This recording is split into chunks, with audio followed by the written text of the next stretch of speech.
real Kyper and Bourne on Sportsnet 590 The Fan.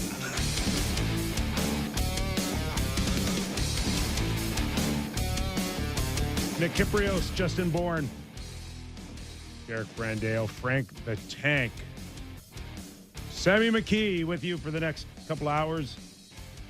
Wherever you're watching, wherever you're listening, appreciate the time. Give us a rating and review. Been an interesting 24 hours here. Things have calmed down. Yeah. That's good because we've had days where things have been weird and busy with our show, but at least this was about, something we said, clarifying it. Yes. Working our way through our issues as a couple, as a triad. What are we? I don't know. Yeah. We did. We fixed it. We did. Yeah. Love triangle? A little bit. And the morning show, I think, had a interesting discussion today. Technically, I wonder if I can charge them an appearance fee. Why is that? Because they talked about what happened the other day. They used all the content again? Yes. They had an interesting conversation about what transpired and why I was trending yesterday. But that's not what this show is about. No.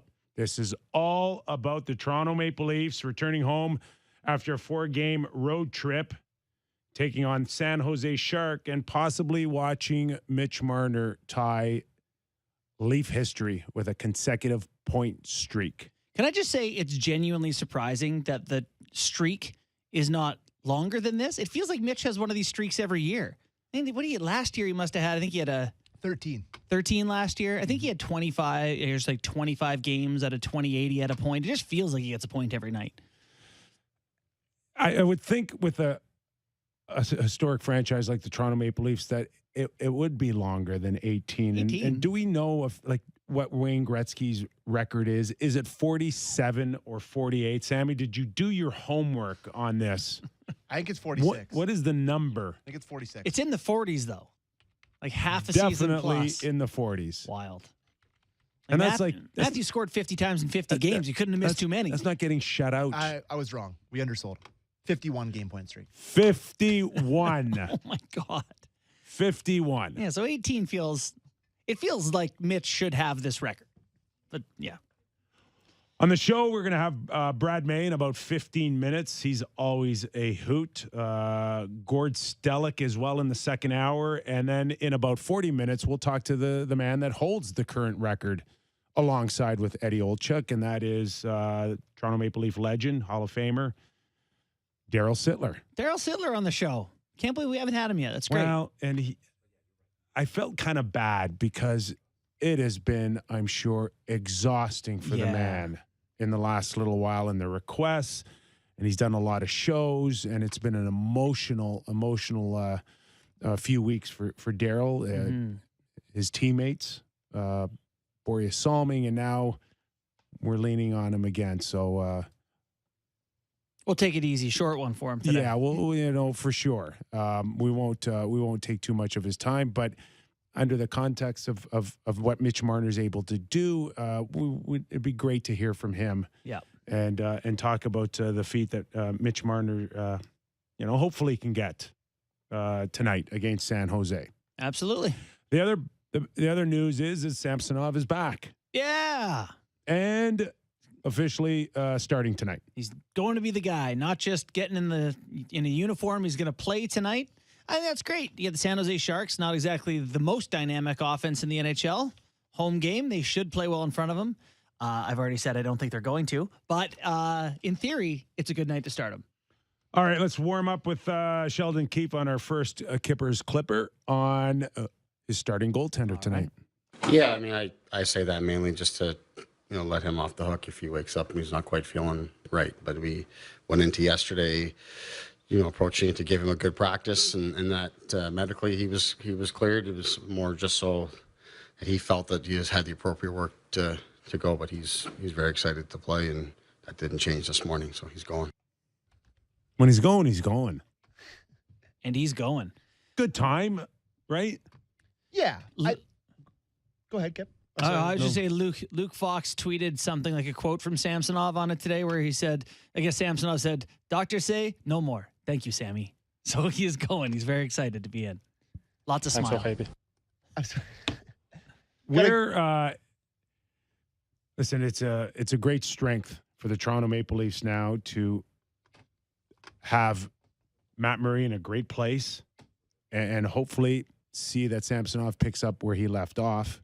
But a far cry from what we saw from the beginning of the season and losing both of them so quickly to even the feel that we had prior to the season starting.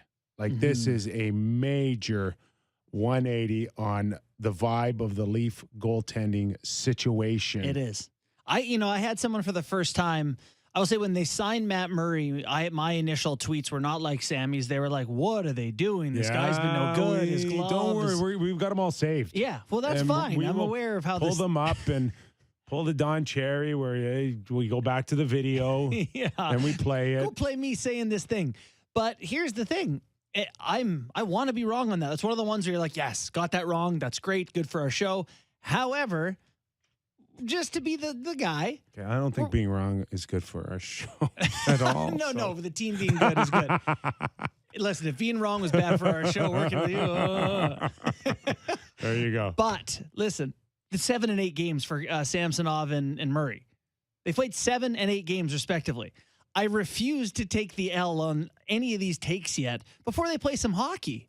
We're 20-some games into the season. And the other guys played 10 games. Let's just get into the year here.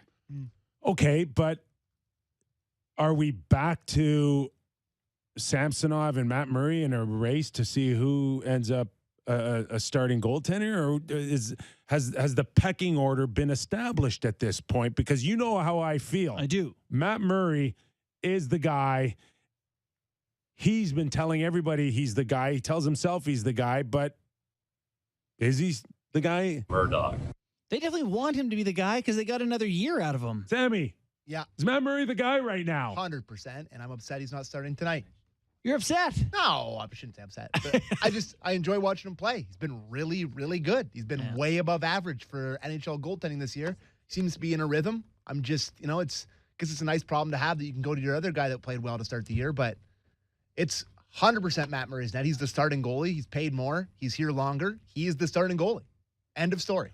Okay, so outside of back-to-backs, where does this now leave you in terms of a rotation? Let's just say that they're both good. Where are you now? Are you on splitting them from here on in? You want to see goaltenders alternating? Yeah. Or do you go, no, I think we're going to go 3-1? I never want to get to game 1 of the playoffs and go, who's the guy? I don't ever want to be in that position as a coach, as a fan, as an analyst. I don't think it's good for your team when you're like, who's going? And the team says, oh, whoever's playing well.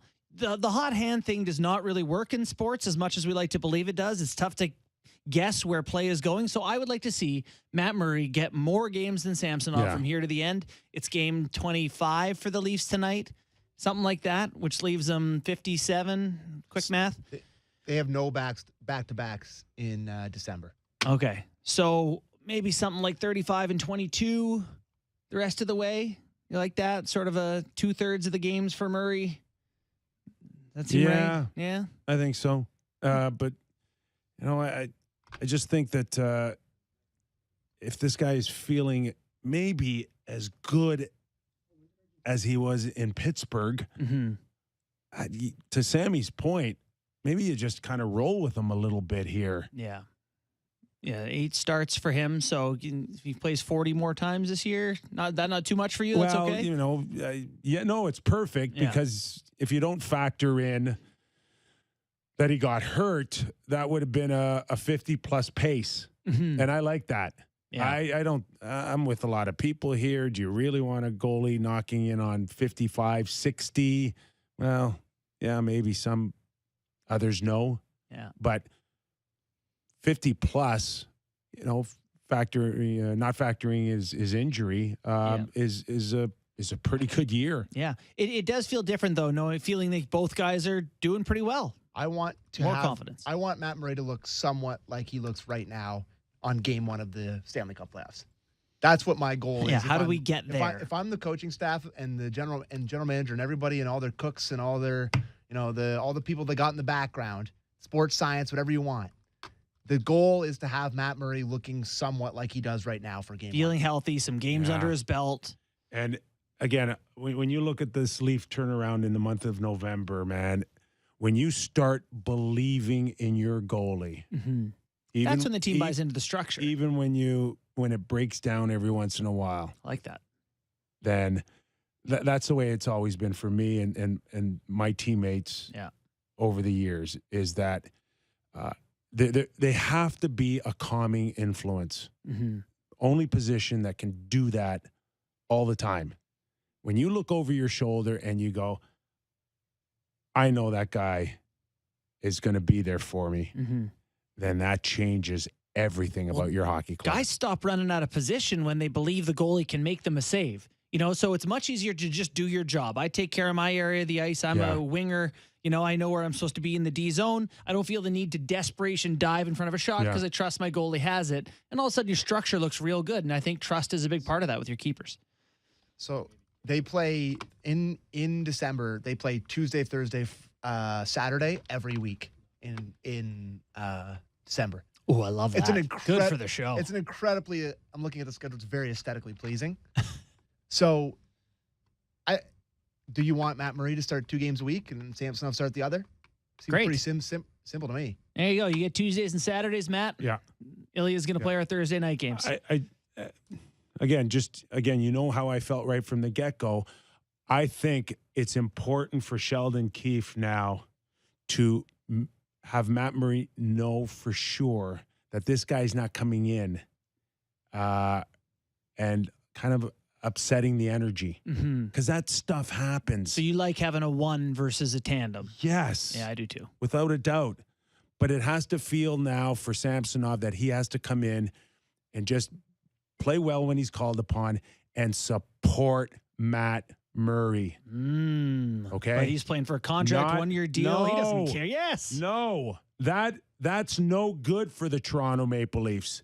You don't need that internal competition. You need these guys feeling good about each other. And the internal competition comes naturally on the ice. Yeah. But it shouldn't come in between periods or during practice. It shouldn't be out there. That energy shouldn't be out there. But you don't want it. to. I do. I get it. But and I understand that you don't want it. But what choice do you have when you sign 2 guys essentially to prove it contracts who need to play and need to play well individually? I get, which is okay if you're in this build up, this progression of turning your team from a team on the rise or a team that's on the cusp, but to try to win a Stanley Cup now, and to your point where you like the number 1 guy, you don't want to go in March and April going, okay, who's it going to be? Yeah, who'd we like better Right? morning skate today? Yes. It's like, God, what? So I think Sheldon can do that. I think he can have Samsonov come in, play well tonight, and let Matt Murray keep going with it. Matt Murray right now is looking pretty darn good. And if you go back to his Ottawa days, they were stupid. They were dumb. They didn't know what they were doing. They have dumb doctors. I'm in the minors. I'm good. You guys are dumb. That's what you think is going on in Matt Murray's head then? 100%. Yeah. Not a doctor. They had Dr. Yes. Nick. Yes. And now that you've got him in that place where I told you guys all along, I'm better than this. Yeah, he's feeling himself. That don't confidence. lose that. Don't lose that. Yeah, there's that core of confidence in there that never goes away. And you're like, wait, everything that's happened since has been because of circumstances. I'm still. And he's the got guy. it right now. He does. Looks good. All right, we want to do an update on TJ Brody out of Sheldon. Sure, let's keep up on the hurt guys. Sure. No dates in mind. Told though that he hadn't been progressing, had not been progressing the way they had hoped, or that we'd expected. So he hit a bit of a wall there, but it seems like that's starting to turn, and he's been skating continuously, and today was his best day on the ice. So that's a real good sign. So we'll hope that will continue. Is TJ Brodie the most important defenseman on the Toronto Maple Leafs? Like if you pick him, you going into playoffs, you can have him or Morgan Riley. Who do you want? Morgan. Okay, that was quick. Yeah. Sam?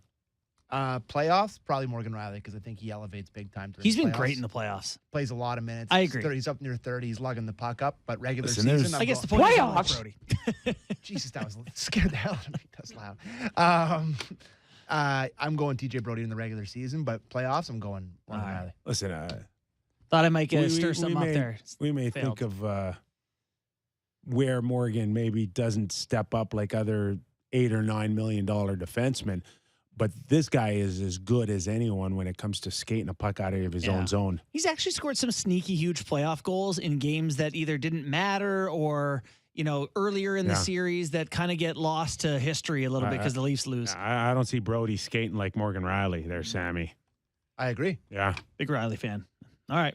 Didn't he So I score? throw it out there. Didn't he score in Game 7, Riley? Against Yeah, the Lightning? sick goal. Matthews to Marner, that little quick touch over to him. Riley buries on the back. This one, I buried that in my mind. Sorry, I forgot that happened.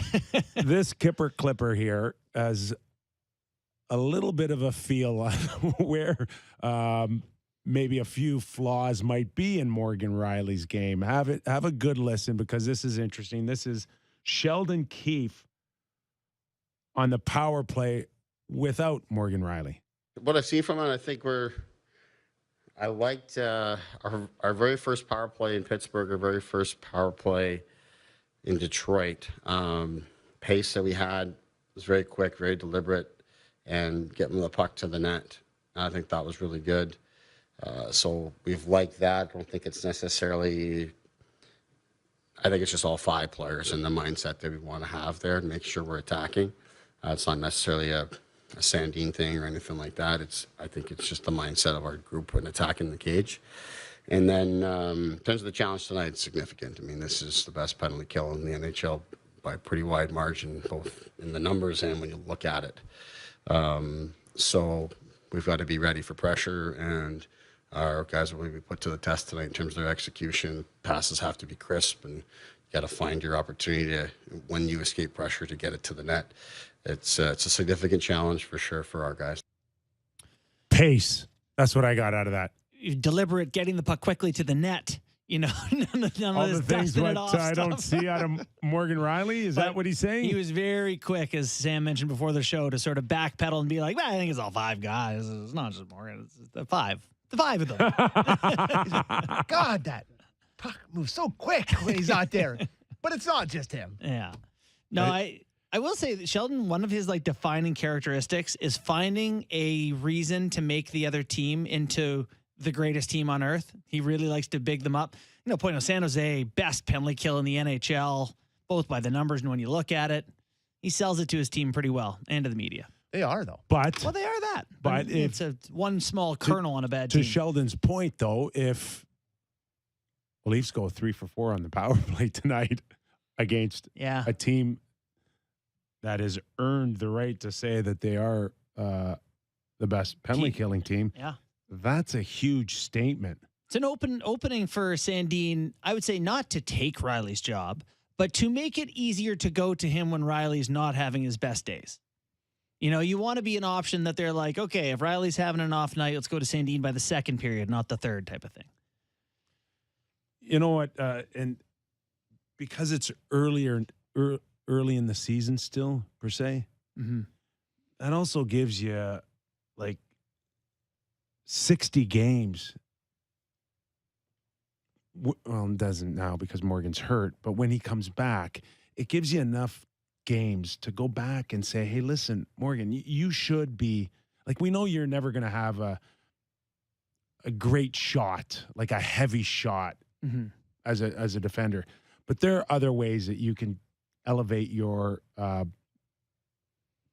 play on the power play and get so much better here. Yeah. I mean, there will be some breathing room now to go back and really, he should be much more effective on the power play. Who was unbelievable up there was Mike Green when he was with the Capitals, and he was so good at deception from the point and looking guys off and knowing which side to go to. And, there's room for growth in Morgan's game there for sure.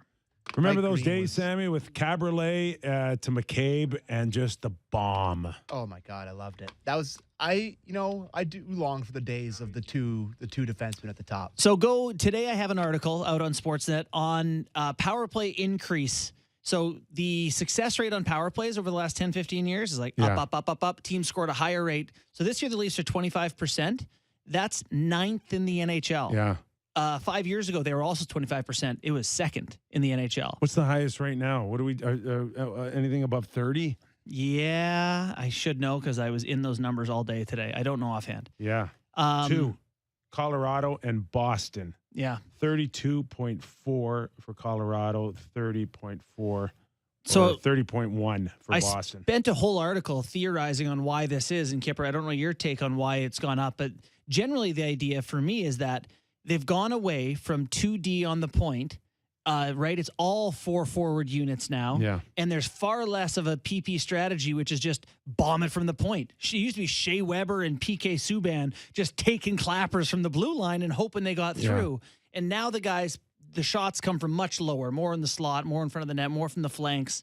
That's my theory. One of the reasons it's gone up. Yeah. I don't know if you've got anything else, but yeah, some of the goalies stink. Well, I also wrote that. Did you? I did. And so that's part of it is that Morgan doesn't need to be the bomber up there. He needs to get it to the right side or into the right areas quickly. That's all I need him to do. I talk like I'm the PP coach. All right. Let's welcome in someone who can no longer say for the Toronto Maple Leafs, well, that's not good. All right, did I phrase that right, Derek? It's a yes. You got one for me? As we welcome in Brad May. Derek's watching Mexico play soccer right now. I'd fight my mom to win another Stanley Cup. Well, that's close enough. Sure. That's close enough. Let's welcome in Brad May. Mayday. What's going on, Kip? How are you guys? I'm good. Are you watching World Cup as well? You know what? I'm not today, but I have been. It's been a lot of fun watching it. The passion. Obviously, it's been amazing. I was so excited for Canada. They played so well. It's too bad that the second game there, I think they should have beat Belgium, but now it was a ton of fun watching them, and obviously lots to celebrate for Canadian soccer. Our boy Sammy and Leaf Nation have had a lot of fun watching the Leafs run in the month of November here. What are some of the things that have stood out for you? Well, I think the big thing for me, obviously, the whole story, obviously, is Mitch Marner. But their top 4 players, obviously, up front, they're all getting it done. They're all over a point a game. So the money they've spent on those guys, they're playing awfully well. But I think outside of Mitch and being such a great story, and hopefully tonight he continues what he's been doing, it's pretty impressive. I was looking over their lineup, of course, with Riley being injured. What jumps out at me is they have 28 points amongst 11 other defensemen that have played a game for the Toronto Maple Leafs. Erik Karlsson himself in San Jose tonight has 32 points himself. So I would say if there's anything, scoring from the back end would be, obviously a huge boost if that happens, but they got to keep it out of the net. Their penalty kill has to be a little bit better, but boy, they've been good. They've been actually a ton of fun to watch. One of the things that has stood out here is their attention to sort of team structure. They don't seem to give up a lot of grade A chances, even when the other team has the puck a lot. They kind of keep them to the outside. And one of the theories from Kyper and I is just better goaltending. Trust those guys more, makes it easier to do your own job. What are your thoughts on the difference a goaltender makes in terms of being a player out there in the rink and how it affects your game? No, it's everything. It's, when you have trust in your goaltenders, you can cheat a little bit. You can actually anticipate, where the puck will be, not where it is, at that moment. So the moment a team really buys into that and has team structure and that type of trust, you become a better team more. You have more weapons or become more of a threat because the other team, they think they've got possession and they get a little bit of momentum. But if you keep them to the outside and the defensemen get the puck to the right areas to speed, obviously the forward group in Toronto can fly, and the top guys are playing great. We were just talking about that comfort zone and feel. We've all played the game long enough to know that sometimes you can be on the bench and you can close your eyes and just tell the guy beside you to say, tell me when the puck's out of our zone, please. and you're like squinting through your big thick hockey gloves, right? Fingers.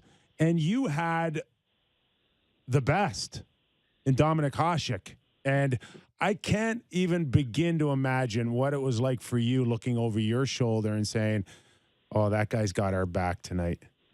Oh, hey, Kip. I mean, there's no doubt he was winning Vezinas and Hart trophies for a few years there in the 90s. And, no, he was amazing. And honestly, we had so many nights where if our team was, like literally, if our team up front with Dominic, and of course they went to the Stanley Cup, the conference final in 99, I think 98, and then 99 into the Stanley Cup final against Dallas.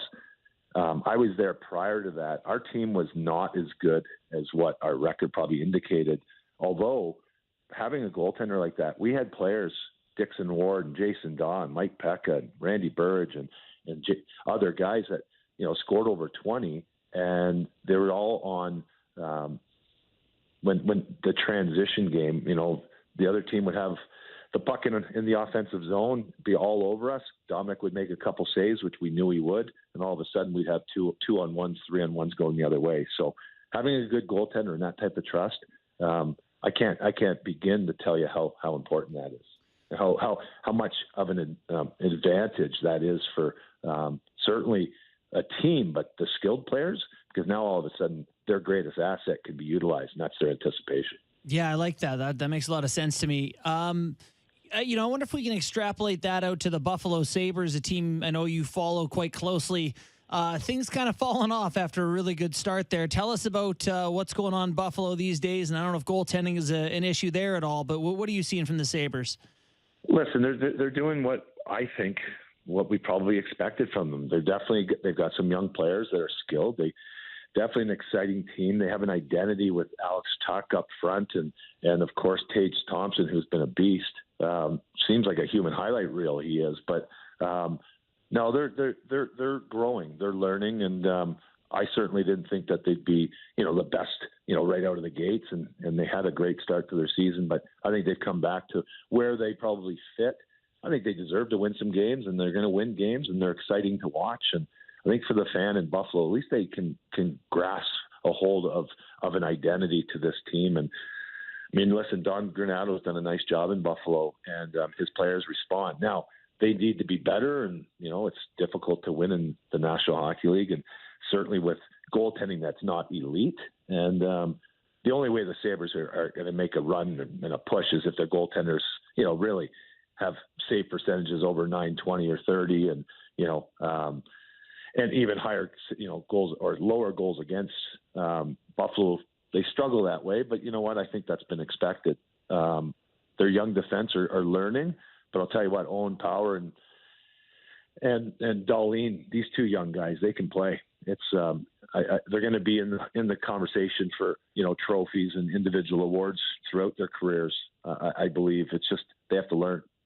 We're joined by former NHLer Brad May, Buffalo, Toronto Stanley Cup champion with Anaheim Ducks. And speaking of Buffalo, Mayday, speaking of goaltending, eyebrows were raised upon the news that Cal Peterson, who signed a 5 times $5 million contract with the LA Kings, is on waivers. Would you see the Buffalo Sabres putting a claim in on him as early as tomorrow? Well, the interesting part is I got to be honest, Nick, I don't know. So the answer would be that. I don't know what they're going to do. But I would say Cal Peterson, he was part of the Buffalo Sabres organization way back when he was in college. And he became a free agent, if I'm not mistaken, and signed with LA. So there has been a little bit of a lineage there to the Sabres. Question is, are you really? I mean, even though this player is up for grabs, are the Buffalo Sabres? Are they thinking they're going to win more games with Cal Peterson on term, or would you get through this season with what you have and maybe with Band-Aids if it comes to that, and wait to spend the money on maybe a goaltender that you really covet? I'm not sure where they're at, but that was big news out of LA for sure. You know, I'm not generally a proponent of tanking, but are the Sabres in a position now where they're best off to lose, or is it like, okay, it's time to win hockey games. We want our guys to be in more competitive games later in the year. Where do you sit on what's best for the Sabres? Well, I would say this without a doubt. Any team that would enter into the whole tanking element, you know, from management down. First of all, the players are playing for contracts, so the players are not tanking. Right. They need to play well enough so that somebody values them, you know, going forward. So as an individual on that team, there's no tanking going on. Now, if it ends up happening where the team struggles and finds themselves in the bottom of the pack, you know, at the end of the season or late in the season, I could see that obviously being a great thing for the Sabres, and with the ability, you know, with Bedard, right? Bedard. But excuse me, I knew that. Yeah. Bedard, Connor Bedard, he's obviously an amazing player. But you know what? Any team that tanks, I think karma is a B, and I think teams that have done it, it's come back to bite them. And not to mention, you know, the growth of all the players that they do have is stunted if you're going to try to lose games and play games like that and not put your best foot forward. And again, Donnie Granato, listen, even if the team gets where they, let's say that would be the mandate, then Don Granato is going to lose his job, you know, because at the end of the day, they're gauged on wins and losses and development of players. And I think if some team wants to tank, then their players aren't going to develop, and that's an indictment on the GM and the coach. You know, and there's some nights I'm watching, and I don't see any fans in the building here, and I'm watching, and we've got a nickname for Tage Thompson, Tage Lemieux. Remarkable watching how big he is, the movement, and there is a flow to his game that does remind me of Mario Lemieux. But you've got to win those people back, don't you, Brad? Yeah, no doubt. And you listen, people are sick and tired of losing. And you know, we know it in Toronto. The losing, obviously, the element is in the playoffs. They've put together great regular seasons recently. But at the end of the day, people and fans, and if you're going to put up your money to support your team, it's about development and excitement and winning, really, at the end of the day. So for Buffalo, they have a football team that they're very interested in. So there's money to be shared if the Sabres start winning and get really exciting. But if I'm a Buffalonian and I have, you know, have to manage my budget, if I'm spending money on entertainment, it's going to be concerts and the Bills, I would think. But they can still watch the team on TV. But they need a little more excitement there. They got off to a good start. I know they have, and I've talked to my friends in Buffalo, they are happy with where they're at. They want to be better. But, it's a growth period. And I think if they give Kevin Adams a little bit more time, I hate that word of time with, you know, because I think it's all about winning now. But if they give him a little bit more time, I think he's demonstrated that he's been able to improve that team with some of his personnel decisions. So I'm happy for Buffalo. I think they're going to be a team, you know, to reckon with, but not immediately, but hopefully in the near future. You'd mentioned Owen Power and you know, on the back end there and kind of going to win individual awards eventually. How has the rookie season gone so far? What are you seeing out of him?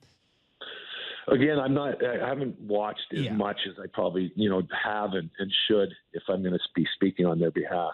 Right. But I've been watching Owen Power. I mean, he's a big guy. At the end of the day, it's about reads for a defenseman. It's about having the trust in your goaltending. And when you're not 100% in sync, a young player probably gets exposed. But Owen Power, this guy's going to be a player. He's got the frame. He's got the ability. Probably, nobody's going to be, and it'd be awfully hard to say he's a Hedman out of Tampa, but he's got that same body type. He's got an ability on the upside offensively. I think the ceiling, you know, we don't know what it is for this player. Owen Power is going to be a heck of a player, and he's going to eat a lot of minutes for the Buffalo Sabres. But it's trial and error, and he doesn't have the greatest of teammates to really support that player yet. But as the Buffalo Sabres continue to grow, this player is only going to get better. One more quick one before I let you go. Marner, Ty, Daryl Sittler, Eddie Olczyk for the consecutive point streak tonight? I certainly hope so. I think Mitch Marner. I of all the players, I'm a Mitch fan for the Toronto Maple Leafs. I like the way he conducts himself. I was reading an article today that Mark Giordano was talking about not only how well he's played, but it's the confidence that he's given his defensemen by being low and slow in his own end. He's actually been in good position, breaking up plays, of course, on the backside, but also his communication with his defensemen. He always wants the puck, and when players are confident, that's what happens. And Mitch is right there. He's at the top of his game, and I would love to see him. I'd love to see him get this record and continue it and see how far he can push it. And any comparisons at all to Pat LaFontaine and just the vision and the creativity at all for you? You know, I wouldn't say Pat LaFontaine, maybe because of their size, right? Little undersized, shorter. Right-handed shorter shots. forwards. That's, you know, I see that, but I see Patty LaFontaine as being a real engine, like Gilbert Perreault type skater who could fly low center of gravity, where Mitch is a little more darty. And he's just so aware of where time and space is.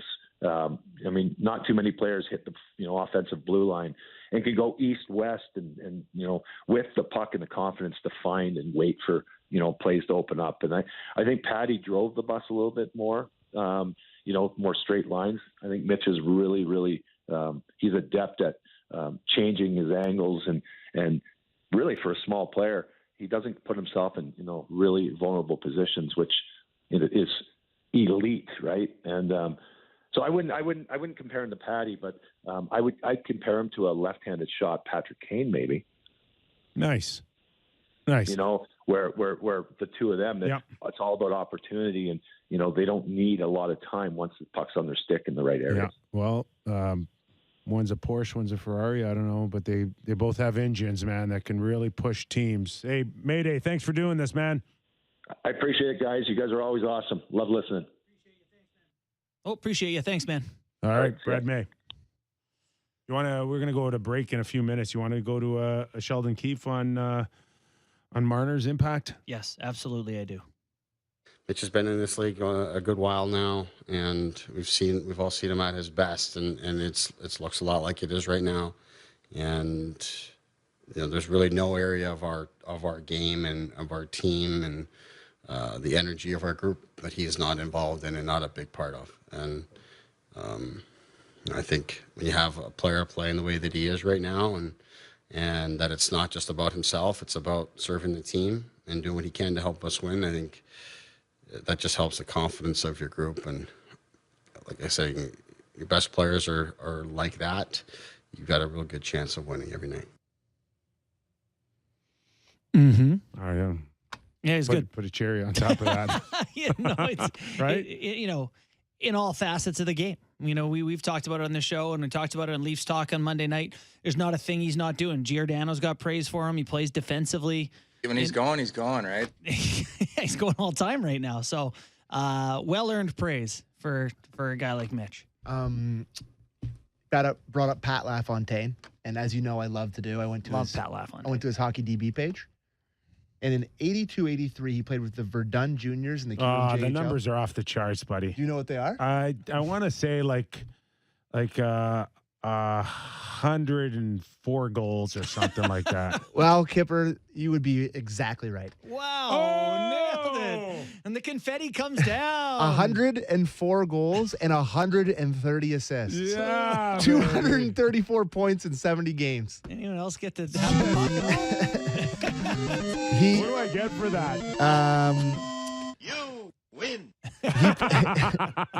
Played with Jean-Maurice Cool, I think, who had 149 points in 70 games. Jean-Maurice could have played with a wrong-handed Nerf stick and still had 100 points. 234 points. I agree with Brad that not as Mitch, north-south? well, just not as a dynamic of a skater. Mm-hmm. And it was like when Pat's gone, he's gone, right? Yeah. And Mitch doesn't quite have that electric stride. But it's different, right? But he it's still different. makes the game come to his pace. But different engines, for sure. It is funny how when you watch Marner, it seems slow. He's not slow, but it seems slow because he's so in control. Like watching him in that Islanders game when we were sitting, 6 rows up, the things he's doing at this insane pace, but he's so in control and his head's up that you don't realize that it's happening at 100 miles per hour, like when you're in like a Rolls Royce or something. Well, he's chasing a legend tonight in Daryl Sittler. We're going to have the Hall of Famer after the break talk about his consecutive point streak and what he sees out of Mitch Marner chasing number 18. That and more after the break. You're watching, listening, Real Kyper and Bourne.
Steele, Kyper, and Bourne on Sportsnet 590 The Fan.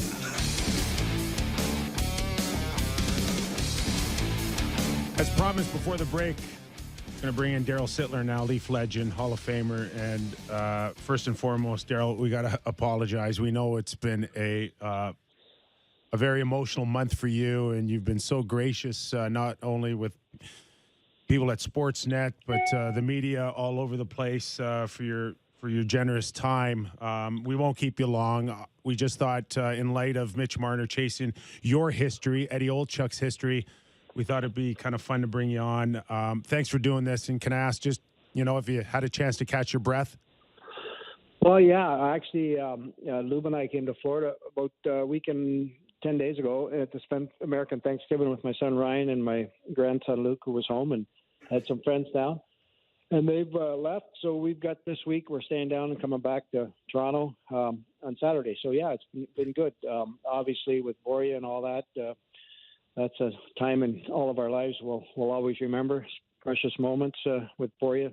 It was great that he had the opportunity to get here with his family, and everything kind of went the way it did. Unfortunately, he died too young, but at the same time, he's at peace now. It's an awful disease, as we all know, and his suffering's over, and we just think of the fond memories of Boria. And just on that note, we're going to announce that Toronto Maple Leafs will do a fundraiser for ALS Action Canada, and we'll make more comments on that after we get a few thoughts from you out of Mitch Marner and what you've seen out of him. And, we assume that you'll be watching the game tonight. Yeah, actually, Jack Valaquette's coming over. He's down here, and my son Ryan. So we're going to cook a few burgers on the barbecue and watch the Leafs. Yeah, I've been following Mitch. Obviously, he's a great player. He's had a great career with us thus far, and he's one of those guys when he's on the ice, lots of creative scoring chances happen. And the fact that he's gone 17 games, I mean, he could keep it going quite a while longer. And as you guys know, when you play, sometimes you have good games and you don't get any points for whatever reason, or you're the fourth man on the third man on an assist or something like that. And then there's other games where it just kind of falls into place, even though you didn't play as well. So I like Mitch's game. He's very conscious defensively too, good penalty killer. And yeah, we'll be watching with interest. It's certainly back in my day, to be quite honest with you, when I was asked about it recently, I didn't remember actually doing it. And somebody said, "Were you nervous going into the game?" I didn't even know. I mean, you don't have the internet back then. I think Stan Bodiak, he was the statistician, and once in a while they'd have it on the pregame press notes on what was happening. But that was kind of the extent of it back then. So I didn't have any idea what the record was before or who had it before me. But obviously, when Eddie Olchuk got 18 points back in 1990, and it kind of came to the forefront again for me. So just my understanding before JB jumps in here, we still don't know whose record you broke? Well, it was somebody back in the 30s. You can probably look it up. I asked about it. I forget. It wasn't a familiar name that I knew. Yeah. But, hey, give you something to do when you get yeah, out. Absolutely. Break, Get on that, Sammy. There you go. That's great. So I guess it's a question of how much you were aware of individual milestones, whether it be the streak or not. Did you ever think about those when you're nearing, maybe it's 30 goals, 40 goals, whatever the number is on an individual season? Did you ever focus on that sort of stuff, or was it easy to just kind of carry on and play your same game and let the numbers fall as they may? Well, that was more of the latter, yeah. Just carry on and play. But you know, when you had 29 goals and you're going for 30, you knew that because that was a stat that was right there. When you get into these more, game streaks and those sort of things, they're obviously not in front of you all the time. So it has to be a statistician that comes to you and makes you aware of us or makes the press aware of it. I mean, as you guys know now, you can look up anything so quickly and have it at your fingertips. And right in front of you right away. So, no, I didn't pay much attention to that. I think the goal thing or point thing was, guys would have bonuses back then. And, hey, we weren't making a lot of money, so we get a bonus for 30 or 40 goals. That extra $5,000 or $1,500 was significant. So then you paid a little bit more attention to it for sure. And the other thing, too, Daryl, and Mitch Marner has shown that he could drive a line, whether it is Matthews or Tavares. There is magic on both sides of that.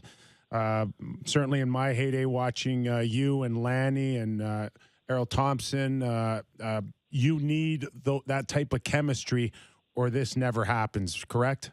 Well, what happened too back in that era with Lanny, Errol Thompson, myself, Borja Salming, in Turnbull, you put that 5 unit on and on a power play, there's a good chance you're going to get some scoring chances and score. No different than our team now. You know, you got obviously Austin, Mitch, Tavares, and Nylander, Riley when he's healthy. So that in itself, power plays are going to give you an added edge to score for sure. And we have that on our team. And, that's why, we have such a good team, and it's exciting. We can put the goals up on the scoreboard consistently, game in and game out, for sure. What are your thoughts on the different way that the team is having success this year? They certainly can score, but haven't scored as much, but they seem better defensively. The numbers at least bear that out. What are your thoughts on sort of a different playing style out of this year's team? Well, obviously the coaching staff and the upper management know that it's pretty crucial for this year for our team to be successful in the playoffs. And as we all know as players, it's those habits you have and learn and play consistently through the season that might help you get through that playoff round. And our guys have experienced, some devastating losses, unfortunately. And now not that they didn't know before, but I think they're paying a little bit more attention to it. The other thing too is, our goaltending has been pretty good, and you have to have that. There was always that question in the back of our heads whether the 2 new guys were coming in. Then we had some injuries on top of that. So we're playing more of a team game. I think obviously with this streak going on with Mitch, I know myself as a player, it's nice when you're focusing on something like that, but the team's winning. If the team was losing and going through a tough time and you're looking to get a record, you really don't care to talk about that too much. But it's nice that he can enjoy it, and the team's been winning the last number of games and playing good hockey, so that makes it more enjoyable for everybody involved. Hey, Daryl, no problem handing this one over to Mitch Marner, but don't you dare touch my 10-point-a-night record there, correct? There you go. Well, that one's going to be tough, eh? I mean, is it ever? But when you say that, Mitch had 6 in a game last year, and the number of chances 10 or scored in any game, even back in my day, doesn't happen very often. But never say never. That's what makes sport interesting. And I watch Connor McDavid different nights, and the number of scoring chances he has or creates, him and Draisaitl, if it all comes together, you never know. But it'll be tough. It's been 46, 47 years coming up. And a lot of great players haven't been able to do it, so it'll be tough. If we go by what we saw out of Seattle and the Kings last night, 9-8. Yeah, you're right. Yeah, how did that happen? I don't know. I just saw the score in the. I don't know. Goaltending is the answer. I think it was a late field goal. Yeah. Hey, from Daryl. a fan standpoint, sometimes it's fun to watch that. The 1-0 game. You appreciate that as a coach, but those scoring games, it's fun to watch and good, exciting hockey for the fans for sure. Enjoy the burgers. Okay. Enjoy the game. Say hi to Jack for us. Enjoy your time off. Okay, well deserved. Okay. Thanks for the call, and we'll be watching tonight for sure. Thanks so much. Appreciate it. Daryl Sittler, and my childhood hero, by the way. Wow. Yeah. Did you ever tempted to call him Mr.? So my Mr. first Sittler? training camp in Philadelphia, and Daryl's on the team, and I get a note from the trainer saying Daryl wants to talk to you, and I'm like, oh my God, come on. Yeah. And it was kind of set up because a few people knew that he was my hero growing up. Yeah. And he pulled me along the side, and he just came out of the shower. He's wearing a robe. Velour. As one does. Oh, yeah. It was a a velvet robe. Legend. And, he's just trying his best to kind of just, be as gracious as he can and, get me to calm down as an 18-year-old. And I couldn't even talk. Yeah. I was like Cliff Clavin from Cheers talking to a girl. And that was my that's the first time I ever met him, and I would buy his jersey at the old Doug Laurie Sporting Goods store at That's Maple Leaf awesome. Gardens. I love that. And somehow, some way, I got a hold of a CCM hockey stick he used to use, Yeah. which in itself had a kind of like a feel of something special, like the Wonder Bat and the Natural or something for me. Did you ever run up into any moments of conflict on the ice where you're like, I should hit him here? It's a scrimmage and it's Daryl Sittler? Never. Or no? He had a bad back in training camp, Yeah. and I got sent back before I ever stepped on the ice with him. That's good. You would hate to have a bad moment where you go out there and I mean, my autograph book would fall out of my hockey pants.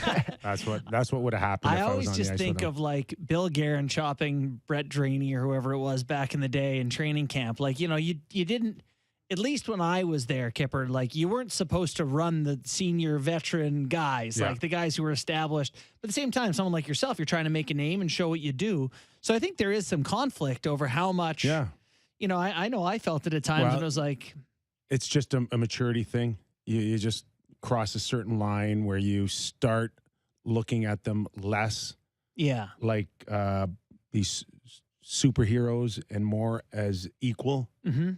And then you stop going and asking yourself why, and then you ask yourself, why not? Do you have some moments where you were playing with someone that, was sort of a big reputation and go, I think I'm better than him. Wait a sec. I've never experienced that in my life. Never. That's funny. Mine's like, can I drag you down to my level? That was my theory. So, housekeeping from that. Not talking about a housekeeping here. Daryl Sittler and Eddie Olczyk, of course, are tied. Mitch Marner is next at 17. And then at 16 was Dave Anderchuk in 94. Yeah. And then it was Babe Dye. 16 games from January McGillicuddy in 1916. January 14th, 1922 to March 8th, 1922. So that was the record. That 16. No, that would have been the record he broke. Yeah. Babe Dye.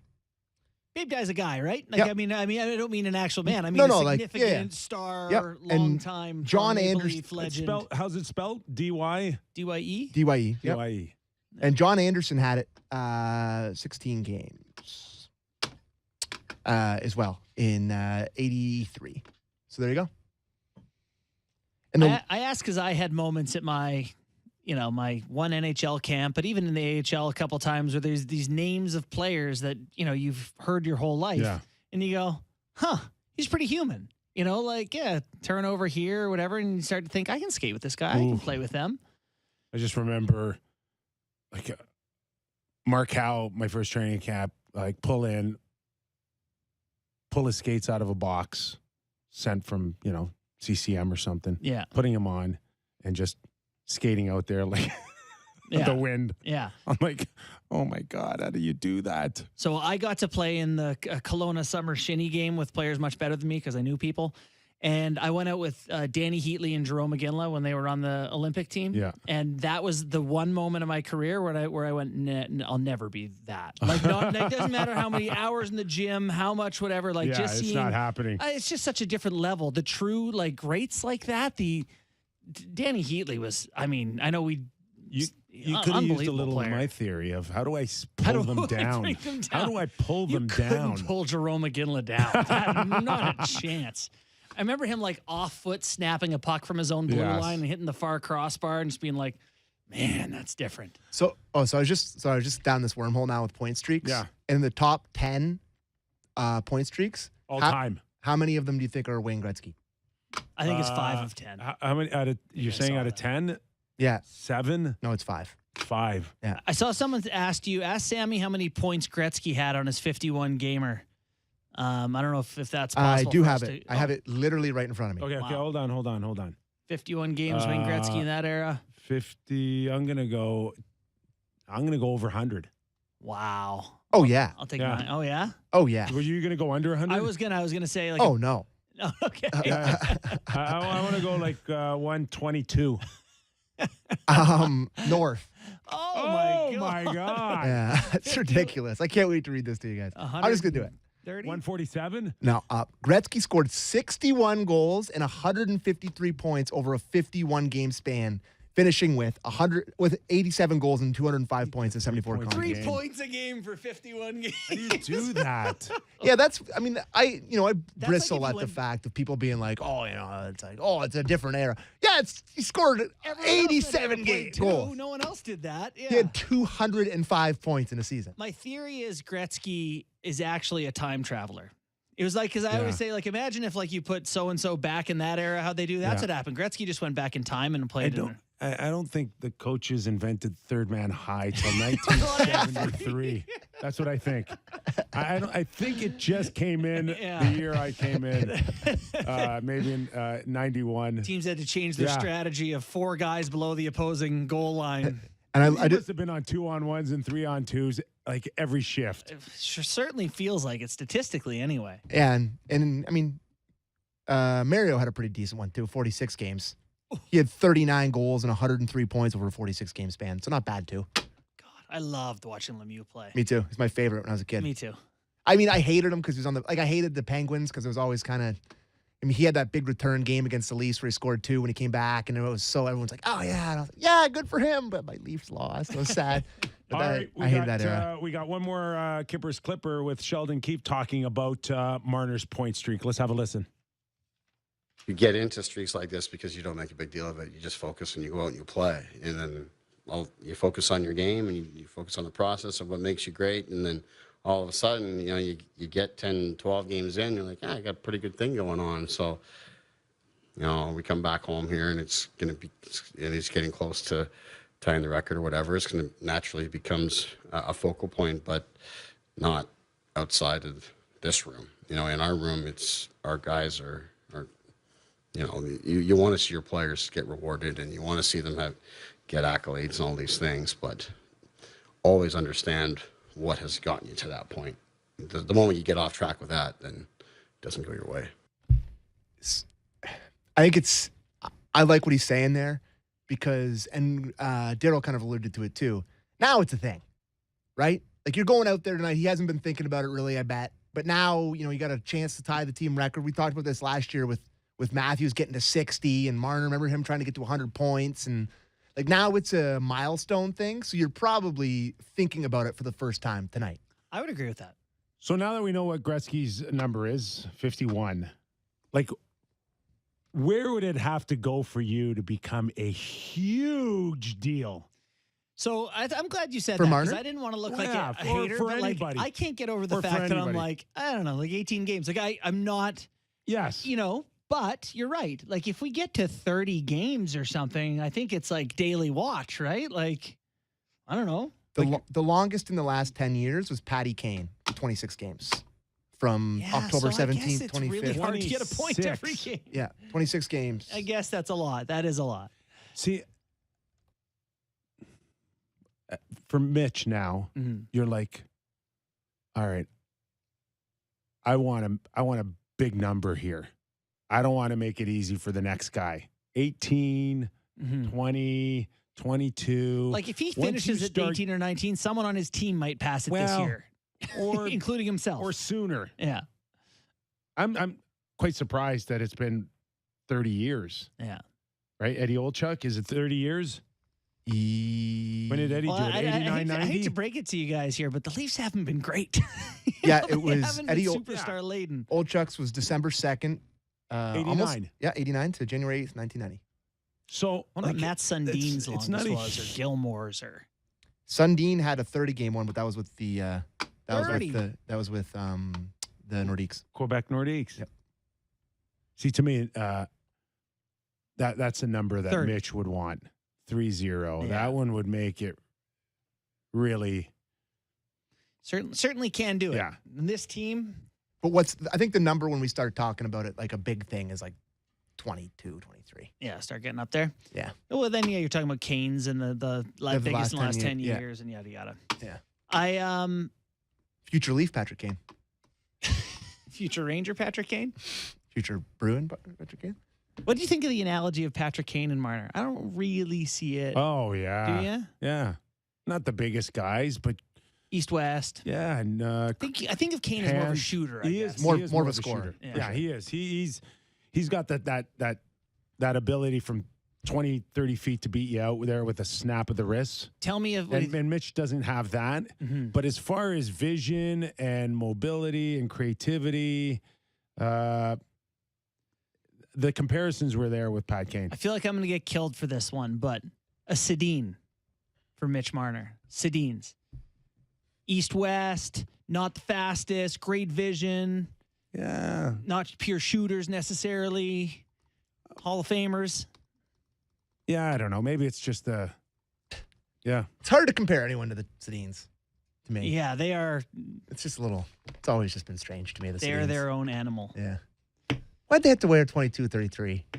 You know, it's always just weird to me. Anyways, it's a different story for a different day. I want to follow up on Cal Peterson being on waivers here. Yeah. Okay? It's a big story. Let's go back to Murray and Samsonov hurt, and a guy like this comes up. Do you think at any point that the Leafs would have entertained claiming him? Matt Murray came out and was a dog in his first showing, and then he got hurt. If he came back and he was bad for 3 games, they would say, this is almost the same contract. Peterson's actually only a 3-year deal. So he's this year and 2 more. At $5 million. At $5 million. See, so you could see them being like, look, it's basically the same deal. We don't think Murray can stay healthy or do it. Do we want Cal instead?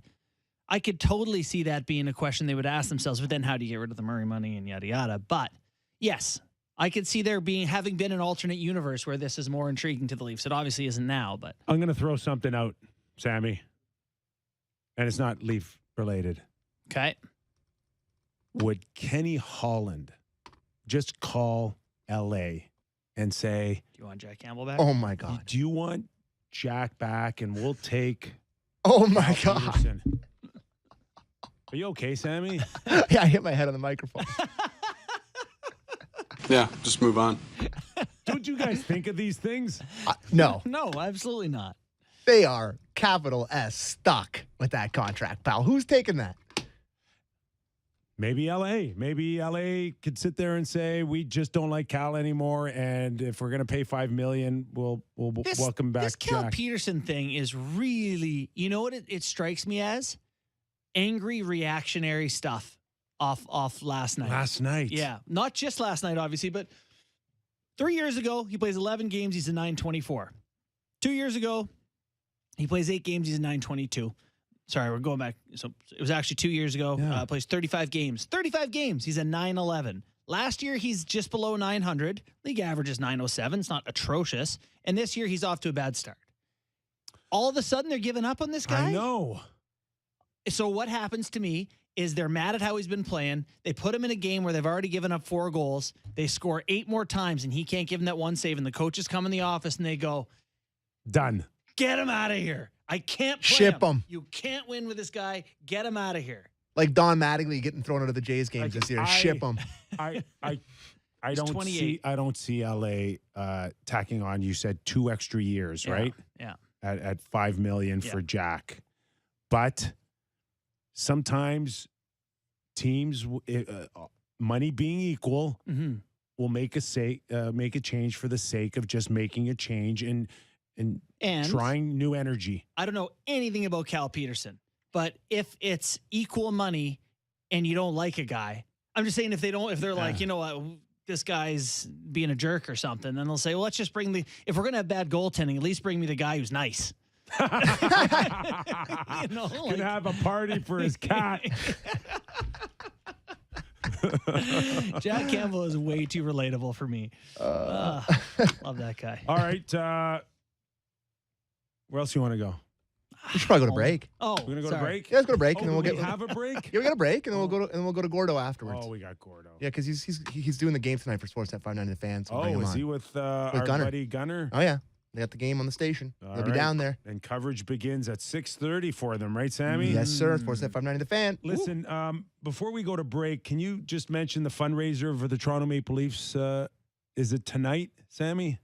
I'm just looking Or at do it you here. want to do that coming off a break? I can read this if you like. Yeah, read it. Yeah. The Toronto Maple Leafs will raise funds for ALS Action Canada in memory of Leafs legend Borje Salming by offering a special one-day promotion with all net proceeds of sales of the team's reverse retro sweater going to the designated charity. All team sweaters from Wednesday's game against the San Jose Sharks will also be auctioned off this week, with all proceeds benefiting ALS Action Canada. In addition, the commemorative sweater patch worn by the team to honor Salming following news of his passing last week will be made available to the public for purchase, with all net proceeds from the sales for the remainder of the season going to the same charity. All right. Nice job. Thanks. JB. Awesome read. That's awesome stuff Yeah. by the Leafs. Way better than what Sammy would have done. Absolutely. I would have butchered that. Okay, we'll take a quick break and we'll be back with some Stellectricity. Yep. Nick Kypreos, Justin Bourne, Sammy McKee, back after these words.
Wheel, Kyper, and Bourne on Sportsnet 590 The Fan.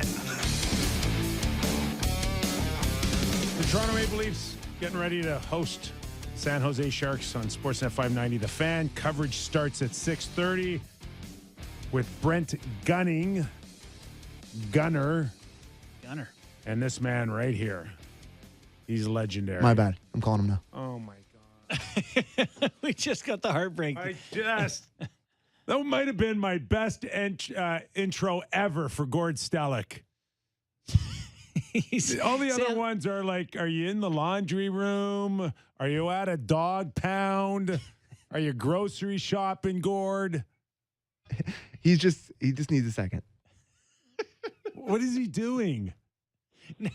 Now we've derailed. Jesus, Murphy. I'm sitting in the seats all calm. It just all started. Okay.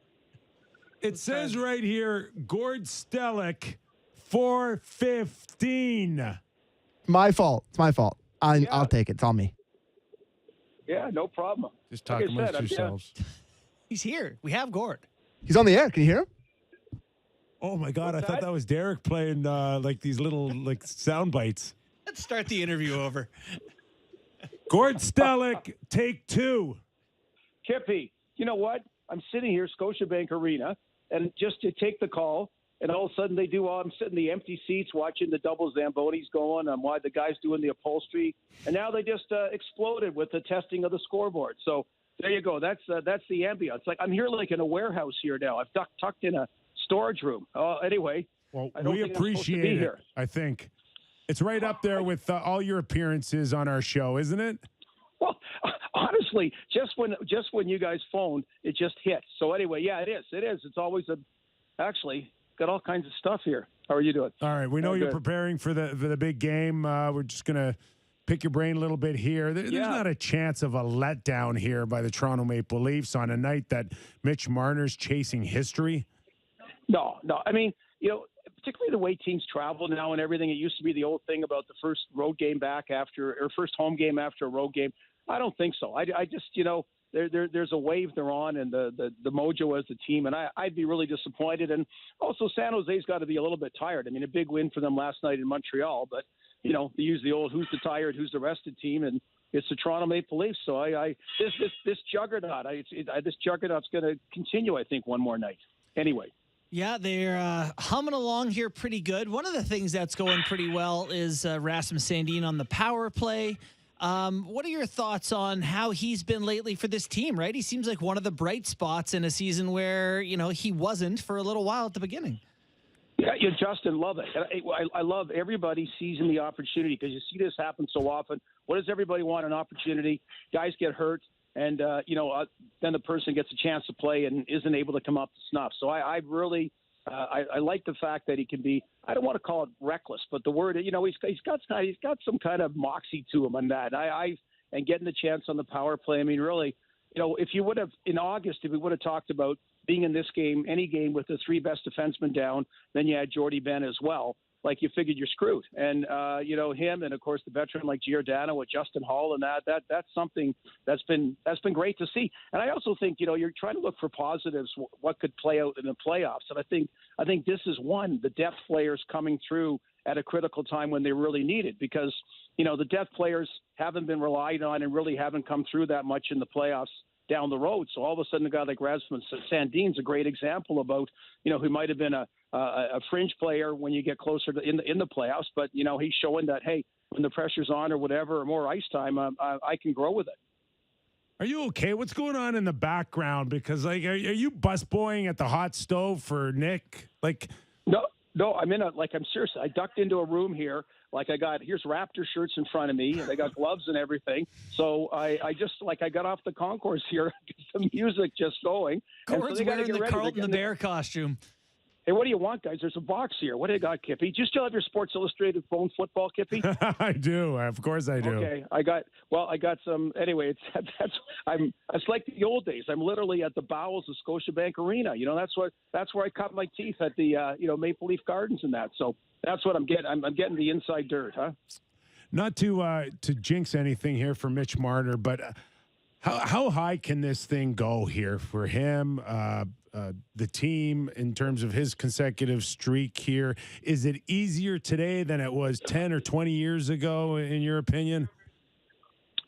Boy, those kind of streaks are never really easy. I don't think so. I mean, Eddie Olchuk got it on lots of goals he scored back then. Darryl got it when, Roger Nielsen played kind of more of a two-way system back. But I give them all – and Kippy. Okay, Kippy and Justin, two things. One is, boy, I hear the horn. Why are they testing this stuff out at 4:15 in the afternoon, man? What the hell's going on here? Jesus. So anyway, God, did I miss the game or something? So anyway, okay, two things. One is to Justin's point about Sandin and company. Okay, no longer excuses about, oh, God, we didn't have John Tavares, we lost to Montreal. Oh, goodness, we didn't have Jake Muzzin, okay? This is what great teams do. I don't know why there's always that easy go for injuries, so they're playing through the injuries. And the other one, Mitch Marner, why is every article or everything I hear or see about silencing his critics? There are no critics, okay? That goes back to what have you one been or in two a playoffs. cave? That's all he's done. Oh no! What the contract? Get out in the sunlight, Kippy. Get off the Twitter guys and all that stuff. No. It's real, Gord. It's real. What are you talking about? He's beloved. How could you? Come on, give me a break. It goes back to playoff series that, oh my goodness, we had an injury. Oh my goodness, we got criticized too much. Yeah. We should have got criticized those two playoff series. It's past its history. He is the first team All-Star the last 2 years. He'll probably be one of the greatest Leafs ever.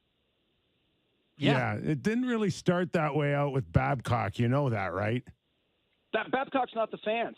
That Babcock's gone now. 100%. Mike Babcock, you kidding me? He cost them a playoff series against Boston. He showed he was boss. Austin Matthews, you play 1 minute. Patrick Marleau, you play 8. Mitchie Marner played great against the Boston Bruins. You're 100% right about that. I'm just saying right now, are you kidding me? This guy's beloved. How can he not be beloved? I just every time I hear something, it references that. He gets a new dog, and he talks about, the dog loves you no matter whatever other. What do you mean? Everybody, the fan. Well, no one loves you like a dog does. Come on, that's the best. Come home 3 a.m. It's a wake and greet you. But anyway, I think it's a great accomplishment, Kippy. I'd love to see him get it tonight, and just like he's been he's the guy this year that's really. Austin's been Austin, not like he was last year. Tavares has been the guy like year one. Mitch is off the planet. Like he's in another planet. He's absolutely played. If was another level for him, which there really wasn't much room for it, he's done it this year. Well, this is actually great to take I'd love to get you're the public temperature taking guy on the opinion of the other 3 stars. How about specifically Willie Nylander, a guy who I mean, everyone traded this guy every month since he's been a Toronto Maple Leaf, if I'm not mistaken. I don't talk to a whole lot of people who want him traded right now. How do you feel the public views Nylander, Tavares, Matthews? Do you think it's beloved across the board? I think right now it's beloved, but you look at it, you're right. First of all, Tavares, people wondered, oh my goodness, the $11 million became not a good number beside him. Maybe he should play the wing, whatever. Okay. And now they've always appreciated that he made the big jump to come here. So there's always been that respect. But now the fact he's playing more like year one, people are way more back on side. Good thing about Nylander, and you would know him, Justin, he doesn't care. He does not care. He doesn't, where I think people on the Marner side do. That's the thing. So Nylander, so what? I've always said, my line's always been, he's like, Kippy, your boys, your kids will get older, Justin, but I kind of go, hey, our kid Justin's a good kid, but he's got a messy room. So you know what? I say to Lisa, we'll live with the messy room, okay? Come on, let's just live with live with the messy room.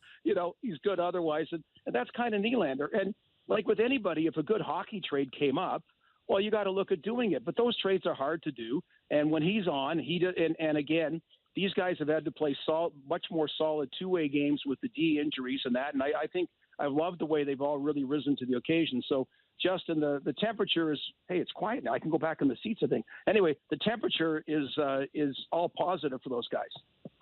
So what you're saying is there's just a level of acceptance, especially with Willie Nylander. So Willie could absolutely disappear for the next 3 games, and it'd be like, oh, that's just Willie. He'll be great in Game 4, right? He'll come back. You know what there is, Kippy, now, and I there's not a level of acceptance. There's a level of excitement.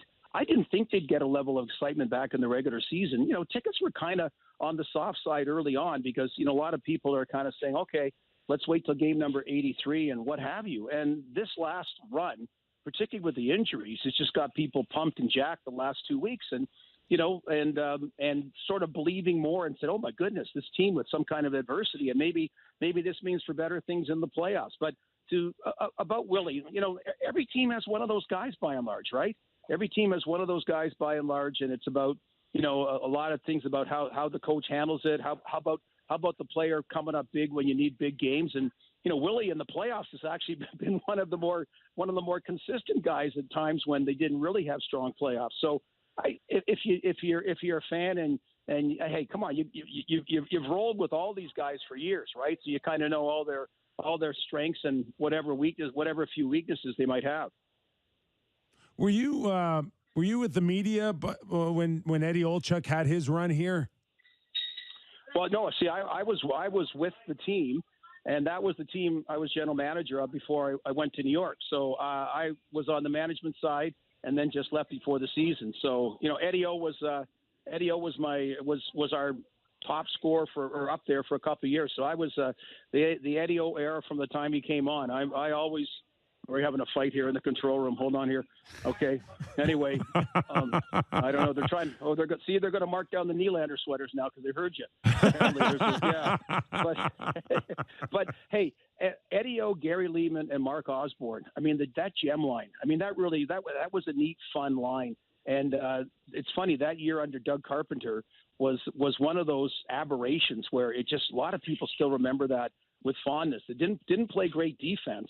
But, it was just kind of, and Wendell was on it, and kind of a fun year. So I'm big on Eddie O, and everybody's. I know I got Daryl on the show. Everybody's big on Daryl. Yeah, no, that's he's a classy guy, and we appreciated his time today. Always like we appreciate yours. I'll get one more from me. Just looking at the starter tonight, you get Ilya Samsonov back in the net. To open up the show, we talked a bit about what a rotation should look like with him and Murray now. What do you think we should see? What do you want to see out of the Leafs goaltending here, hopefully for the rest of the way?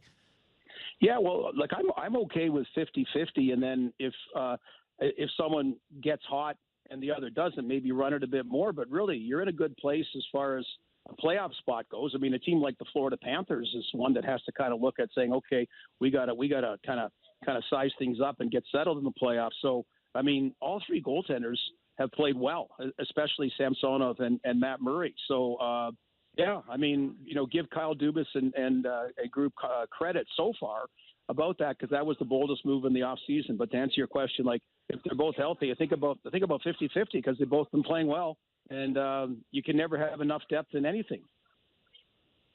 That holds true with radio too, right? If you get locked into this room here, who's going to replace you? Well, I am technically trespassing.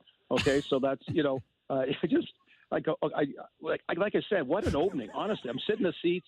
I'm just relaxing, watching the Zamboni guy, thinking of old memories at Maple Leaf Gardens. And like I said, the upholstery guy comes. I never knew one existed. He's fixing all the chairs. And then, boom, I guess they heard I was coming on your show. And then like a Broadway show, boom, there it goes. You're going to be driving the Zamboni wearing the Carlton costume by the time the game starts. I can't wait. Well, I'm driving it. Kippy's going to wear the costume. We know if you're driving the Zamboni, it's going about 3 kilometers an hour. Left him on opening. Right? Damn it. Back 20 minutes. Push the game start time back 20 minutes. People are going to Harbor 60 in between periods if you're driving the Zamboni for a quick steak. Hey, I'm back here. I got some. There's some Chris Bosh jerseys are really marked down if you want them too. Okay, I could do some Christmas shopping for you. Grab one for Sammy. Okay. Thanks. Okay. Thanks, Gord. Appreciate you, Gord. Okay. It's going to be tough to top that opening next time, but I'll try, okay? I was completely lost in what was happening. That was so butchered off the top. He was there, and I didn't even know it because I thought Derek was just pushing more buttons. I could hear him in the background. I'm like, okay, I'm talking over Derek's. I do feel like sometimes people are probably listening, and then Derek plays a drop from you or I, and they think that we say it in real time. Yes. Yeah, or something. It's like, wait, what? Yeah. We need Derek just focusing on the World Cup again, I think. back on Mexico. So I called Gord, and literally, as he picks up the phone, It sounds like he's in the front row of a Judas Priest concert. It was the loudest thing. He's like, holy hell! He's just like screaming into the phone. I was like, what is going on? And Kyper always gives me a hard time for where our guests are. He's always like, oh, tell him to go in a quiet room. Oh my God. Tell him to go in a quiet room. Sam, would you make sure they're in a wind tunnel before he gets on? Which is a completely fair thing for a host to tell a producer. I'm not saying that's a. So I was like, oh no, Kipper's gonna be pissed at me about Gordo being in a rock concert, and it was a whole thing. All our guests seem lately like they're in like just call it from the back of a motorcycle in a tunnel. No, underground parking, right? Just a quick air raid test here. Anyways, you're doing great, Sammy. Oh, thanks, guys. All right, we got a few minutes now. We can just kind of relax, catch our breath a little bit, go around the league. Where do you want to go? Jack Edwards making noise now. Yeah. You know what? Before we do that, I just want to say Chris Letang had another stroke. Yes. Well, and we hope he's okay. And that happened before? Yes, 2014, if I'm not mistaken. Sammy, they had a press release, did they not? 2014 was the last time, yeah. It's awful. Yeah. So, do you have the press release, the Pittsburgh press release in front of you, Sammy? I can dig it up in 1 second. Yeah, just dig it up because I think they did mention that that the outlook, I think, is positive, and they don't feel like his career's in jeopardy, which is great news. Yeah. But, this is my but. Yeah. What's he have? 3 cups? 3 Stanley Cups and a lot of money. 3 kids, a lot of money. Do you want to come back now at your age and push the envelope? I don't. If I'm him, but I know I'm not him, and I probably lacked what it takes to be a elite athlete for a decade plus. So I'm sure he's wired differently than I am, but so it's there's not a whole lot in this in the release here, but it said Letang is not experiencing any lasting effects of the stroke and will continue to undergo a series of tests over the next week. There will not be any further updates to his condition until all testing is completed and a medical plan is in place. His condition is not believed to be career-threatening. That's from the statement. Okay. Well, yeah, listen, smarter people than the 3 of us. Yeah. For sure. You're right. I'm not going to faux doctor this up. Yeah. But scary. It's scary stuff. Yeah. Big time. And it should be a big difference between a guy thinking that he's got his whole career ahead of him and then a guy that, I know he signed a new contract too. Was it for 4 years at $6 million? Yeah. Which should be covered by insurance, I'm sure. Yeah. Again, not a doctor on TV. I'm not an insurance guy on TV. But if there's a pre-existing situation, sometimes it's not that easy. And I don't know if there's a expiration date on that, if you can go a certain amount of time before the insurance companies allow you to put that on a list, or he signed a 6-year, $6.1 million contract. 36 million. How old is he? 35. 35? Wow, that's a big contract. I didn't think he signed for 6. A lot of years. Yep. Well, wishing him the best. That's, hope scary. he gets to play for all those, and that's the end of that for him. And by chance, he does decide to retire. Good contract. Yeah, nice one to sign right before. If you decide to not play in LTI retirement. We wish him the best on his recovery. Jack Edwards, though, made some noise about his remarks about Pat Maroon last night. Yeah, during the hockey game. So should we? We have the audio. It's not the best audio, but if you want to hear we can play it here. Yeah. Okay. What's everybody listening for? Fat shaming, essentially. Yeah, just listen to it. You'll hear what he says. Yeah, he's talking about Pat Maroon. The audio stinks. Oh no, you'll hear it. You'll understand. If the audio, it's not like it's complete. It's not like Gordo by the Jumbotron. I think it might be Gordo by the. We want to set it up for people that maybe think that these comments. He called the game from like the 4th level of underground parking here. All right, let's give it a run. Listed at 238 pounds. That was day 1 of training camp. I got a feeling he's had a few more pizzas between then and now. Yeah, that's before pregame. Yeah, right. Fasting. Chris, inadvertent fasting for Pat Maroon is like 4 hours without a meal. But hey, 3 cups in a row. Who can argue with his formula? Wasn't that bad. See the audio? It was okay. No, it wasn't that bad. But the comments are just like so. No, not the comments are Yeah. bad. The audio wasn't that bad. I don't know, Kyper. Jack. Oh, Edwards. listen, he in my opinion, he definitely crossed a line. Yeah, you think so? Yes, without a doubt. That's Bush League, man. Without a doubt. That's what it is more than anything. It's just like, Yeah. hey, like you're a professional. You've done this a long time. That's Bush. Bush League. Super And- Bush. We can all sit here and pick various teams out there and say, like, you don't like Jack Edwards or you don't like this guy and he's a homer and all of that. But you just have to connect the dots on who's getting paid by who and where, he's an employee of the Boston Bruins, is he not, Jack Edwards? You got to stay on the cup ring when they I get all of that. And for the most part, he may drive the opponents nuts, the fan base, but it's not like he's bad At for his job. sports, Right. or bad for the Bruins or bad in any other way. So, you take that with a grain of salt. A guy's just doing his job. He's supposed to have the pom-poms. He's paid by it. We get that. This is entirely different, right? And for me, listening to those comments, and this is an organization that's coming off the signing and then The Mitchell Miller thing. the Yeah. Mitchell Miller thing. And that thing was all about bullying. Mm-hmm. So now we've gone for this organization from bullying to fat shaming. Yeah. And like, okay, where is the Boston Bruins on this now? So Pat Maroon's response to this, he tweeted that he's giving $2,000 to a charity, to the Tampa Bay Lightning. They do a charity for mental health, bullying, and he wrote in the tweet, or partially for fat shaming, part of the cause. So he's giving money. That was his only response, as a donation to charity in Jack Edwards' name, which is really as professionally as you can dunk on someone's head. That called attention to the comments, made Jack look worse, and still did good for the community. Well done, Pat Maroon. But as good as it gets, the big rig. Yeah.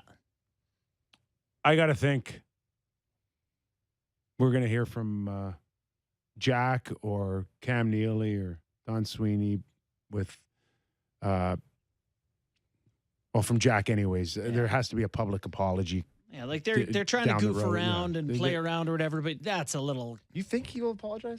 He said He has said some absurd things over the years. He fires off at the mouth constantly, this guy.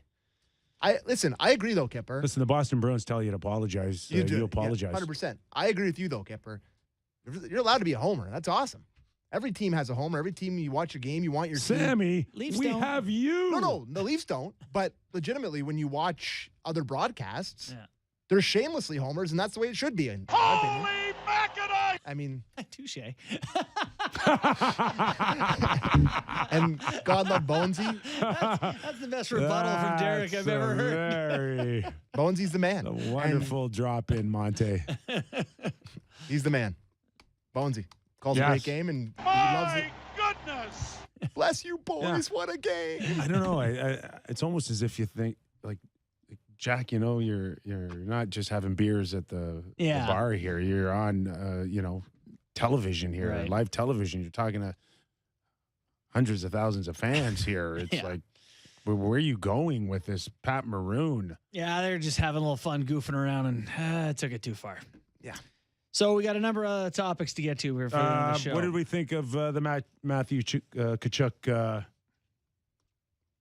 back in Calgary? I think the Florida Panthers might stink. I haven't heard of any of their players. What happened? How do they suck so bad? Like Tkachuk can't save that. He can't take that. Tkachuk. He has not taken them to the next level when they've dropped a level or two. Like, I'm just going through their lineup, their forwards. It's Nick Cousins and Alexei Heponiemi and E2 Lutzerainen and Colin White. And pardon me? I know. Josh Mahura, and I don't know. It's thin. thin. This team won the President's Trophy last year. They will not be repeating as President's Trophy Colin White. champions. Yeah. Like Anton Lundell's pretty good. Like there's a lot of guys who are good, like for Hagee and Lundell, and like they can play. And who else? I guess, yeah. Now, are they out of a? Yeah. They are on the outside, yeah. I mean, how many times has a team won the President's Trophy and then missed playoffs? It cannot be common, and I shouldn't have thought of that right now, but I can look into that later. But I can't think of it offhand, teams just plummeting like this. I can't remember now. They're 10 wins. There has to be a few. Yeah, they're 10 wins through 23 games, the Panthers. .522 winning percentage. Negative goal differential. Like, it's not good. Well, it's not good. And boy, Bobrovsky looked bad last night. Yeah. Bad. And on the other end, Vladar looked really good. He's a big goalie. Thought he was moving around Bit of a goalie controversy brewing in Calgary there. Yeah. I think Markstrom's an 890 something right now, and Vladar's 913. Mm-hmm. Bit of an, he's not like he's been on fire for them or anything like that. What else we got here on these guys? Yeah. I have information on the President's Trophy thing. Okay. Oh. Only 3 times in the history of the President's Trophy has a team missed the playoffs the season after winning the award. The New York Rangers, who won the trophy in 91-92 season and missed the playoffs in 92-93. And then rebounded to win both the President's Trophy and Stanley Cup in 93-94. That's what got Roger Nielsen fired. Oh. Buffalo Sabres won the trophy in 06-07 and missed in 07-08. And the Boston Bruins in 13-14 missed the playoffs in 14-15. That's got to be the most ever heard Derek's voice on our show. And nailed it. Yeah, nailed it. Great job, Derek. Ladies and gentlemen, that's Derek. Mr. Derek Brandale. But yeah, it's fifth rare. member of the Beatles. I do think that they're going to miss the playoffs. I do too. I think they stink. That is just shocking. I don't know if it is. But then now it's like, is Detroit good enough to get in there? It is. No. Oh, what did they have? The Leafs had 115. They had something ridiculous. Yeah, 120 points or something. 24? Yeah, they had a ton of points. What's crazy is that meant the door was open for a team like the Ottawa Senators or someone like that to climb in. I guess you can make the case Detroit could be sniffing around, or maybe it'll just be Boston, Toronto, Tampa. Yes. And Correct. No one else from the Atlantic. The Florida Panthers last year went 58-18-6 for 122 points. 122 points. What with a season. Plus 94 goals differential. Because, you look at the other division right now. You look at the Metro. Jersey, the Islanders, and Carolina are in clean playoff spots. And then, like, Pittsburgh is out. The Rangers are out. Pittsburgh's in a wild card. The Rangers are out. Like, they got a couple of teams sniffing around. God forbid the Capitals ever get going. That could be a tight finish in that division. Probably put in 5 teams. I don't know. Does Boston beating Tampa Bay last night kind of solidify that Tampa will not catch the Bruins? And even the Leafs. What are the Leafs? They're 5 back. They played way more games. Those are 2 more games in hand on the Boston Bruins. So is 5-9? Probably not. The Bruins' goal differential is plus 40, 20 games into the season. Did you see Nick Foligno last night? Teams. I did not. Looking pretty good. Yeah. Healthy. Happy. What the hell? Could have used him in the playoffs. After Gary gets done with the meeting in Tempe for council, I'm going to have a meeting with him myself. Get rid of these stupid playoff rules. Enough of this. It's like every year the Leafs they're playing in the best division in the league, and they got to play against the other best teams in the league because they're in a good division. It's so stupid. 1-8. What was wrong with 1-8? Yeah, 2-7. We've been down that path. I don't care. I'm going down again. I'm walking right down that path. It's stupid. Jeez, we're not the Yanks and the Red Sox. We're not out of Bay. November, and you're complaining about the Leafs' first round you know opponent. Why? Because we all know exactly who it's going to be. There's nothing compelling. It's going to be the Tampa Bay Lightning, 100%. You can mark this right now. The Leafs will be playing the Lightning game 1. All right, we'll mark it, Derek. Will you? What is it? November 30th. McKee called it. It's just undeniable. Detroit's not going to. We watched the Detroit team. They're not better than Tampa. They're not passing Tampa. No. Florida's not passing Tampa. Sabres, Habs, none of these. I guess it's up to Toronto to catch Boston then. It's not insurmountable for the Leafs over the next 57 games to For sure make it's not. up 7 points. But it's not going to happen. And well, it's 5, but it could be 7, could be 9. And the Leafs are going to have to play zombie Tampa, who's not quite as good, but they still got the pedigree, and they're going to lose in 7 games. Guy's off his rocker. Why do we even do this show? I can just predict exactly what's going to happen. I don't even want to think about a first-round loss to Tampa Bay for the Leafs and you. It's going to happen. I don't think our show can come back for a 3rd season if that happens again. I think we're a 2-season show. It's just annoying to me. Like, you guys, it doesn't bother you at all? Kipper, you look like you don't give a crap. Or is It's this just not that I November? don't give a crap. It's just a work with the ingredients you have. Bake with the ingredients you have, pal. Let me be, I don't know, was it with CNN or whatever? Too early to call. Too early to call this a Toronto Tampa. Thanks. It's not too early. Wolf. Yeah.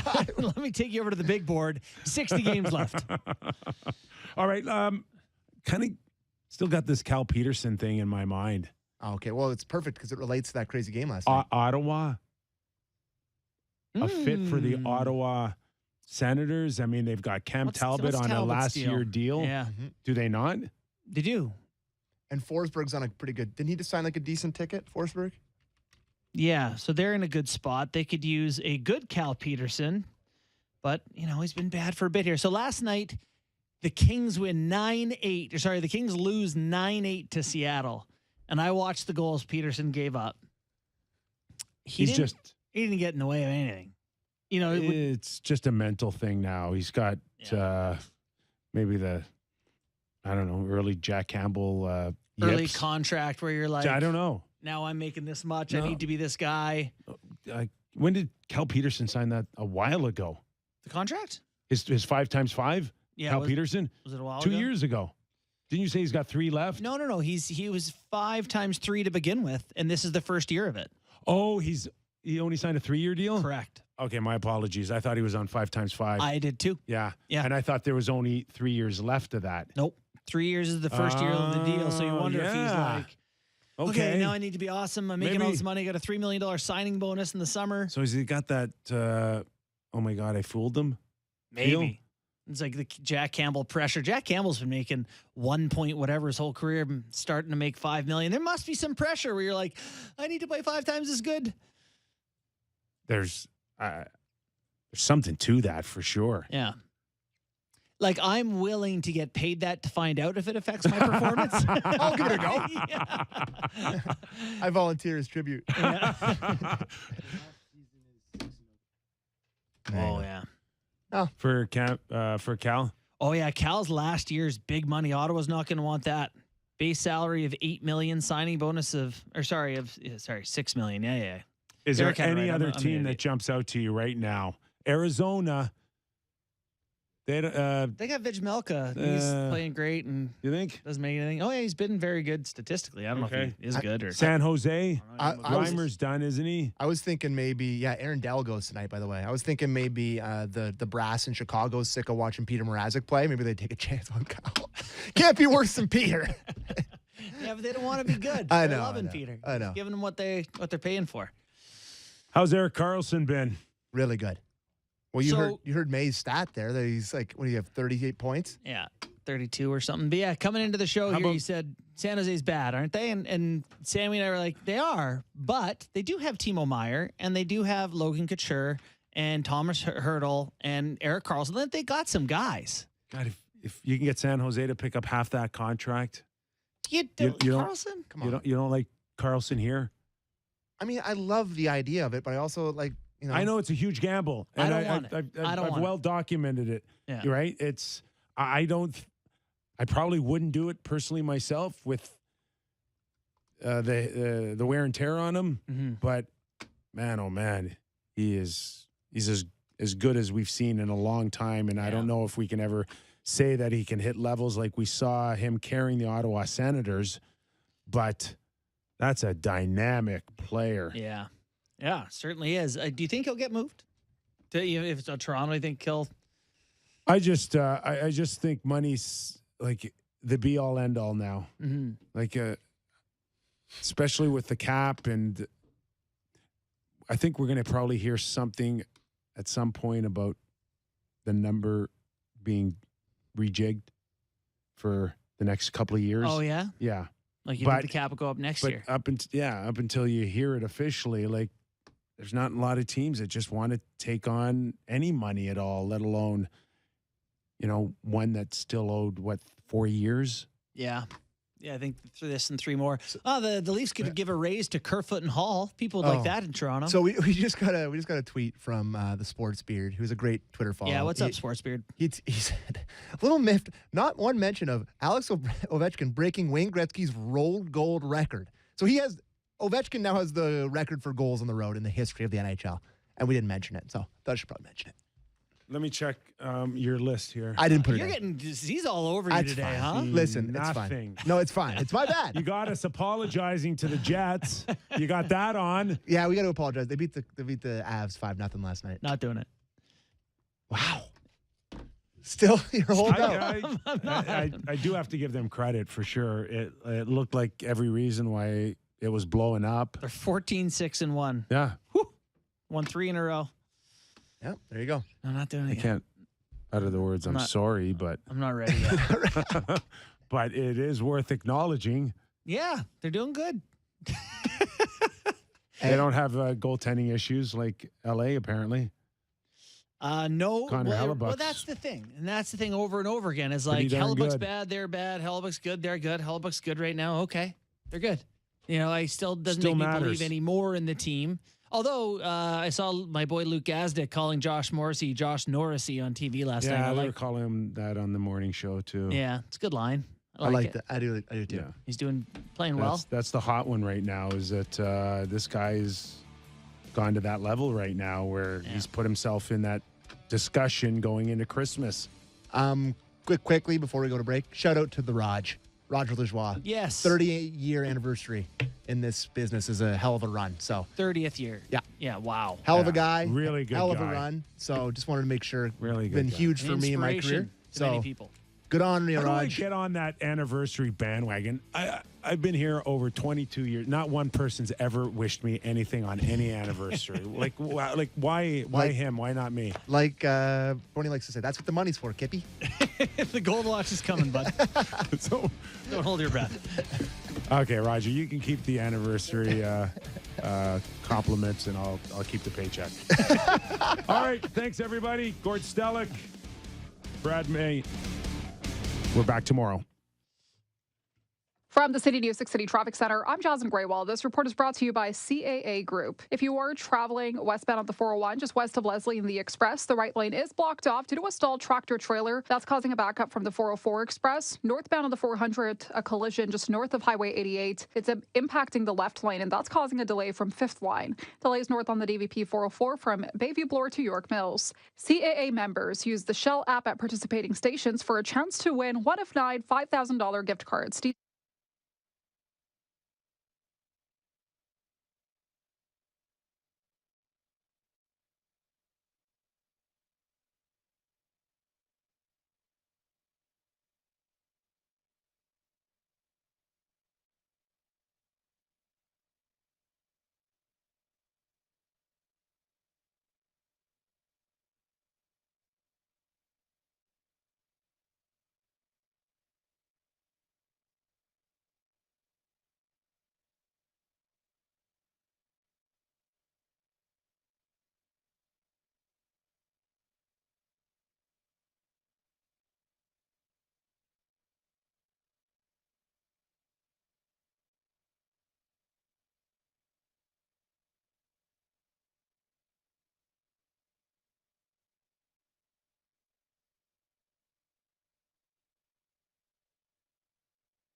how disgusting this room is all the time. Yeah, man, look closely at your microphone.